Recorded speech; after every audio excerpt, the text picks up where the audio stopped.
So after posting that video yesterday about lucid dreaming rituals, one of my buddies actually reached out to me and was like, man, bullshit, you totally do dreaming rituals, to which my initial reaction was like, no. But after talking about it a bit and kind of changing what my definition of a ritual is, honestly, then I was like, you know what, you're kind of right. But, you know, it was never a steady part of my practice, right? It was always something I was doing occasionally when I was going for some specific, dreaming tasks. So basically dream incubation stuff, right? Where my goal with my quote unquote ritual wasn't to try and get lucid that night. It was with the goal of trying to remember what I wanted to do after getting lucid.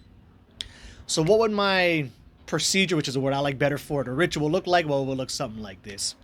At its most basic, all I was really doing was setting aside time before bed. So like 10 minutes or so to sit down and then meditate on my dreaming tasks with basically the goal of just trying to soak my mind on that shit so I can remember it later. Then if you're comfortable with hypnagogic meditation or stage 1 sleep stuff, you can carry that meditation with you to the bed. That can really work good, or works great for me at least. If you're not comfortable with dream incubation stuff, then you can simply just try to drift off to sleep using like a simple mantra or something related to your dreaming task. And stuff you can do during the day to help sink that into your mind even deeper is you could set random alarms on your phone so that every time it goes off, it can remind you about your dreaming task to help that, just sink in that much more. Limit liquid intake a few hours before bed so you're not having to get up and pee a whole bunch. No burning, of course, or doing anything that's going to mess with your memory too much beforehand. Get as much sleep as you can get. So like I would say at least 7 hours plus would be ideal. Cutting down on distractions during the night can also help out a lot. So something that's been a big game changer for me lately is earplugs, where for a long time I was just too paranoid of a person to want to use earplugs. I thought, I don't know, what if the bad guys were in the house or some other shit. But actually a pretty easy workaround for that. You just put in earplugs that aren't completely deafening, and then that can really work well.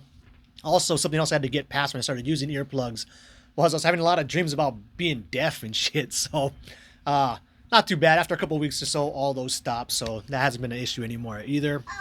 Eye masks can go a long way.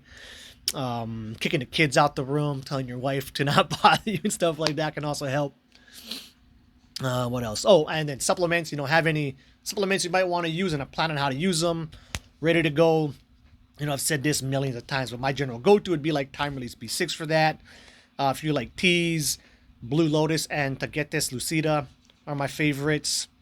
I've even been messing around with a little bit more with the Huperzine A Alpha GPC stack because I threw in L-tyrosine into that, and it does seem to help a little bit.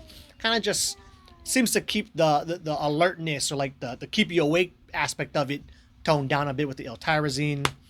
And then if you're going to be doing wake back to bed, which definitely could help you, in getting any type of lucid dream shit done. But if you're going to do that and you want to throw a good supplement in with it, of course, galantamine or something will fit perfectly right there. And what else?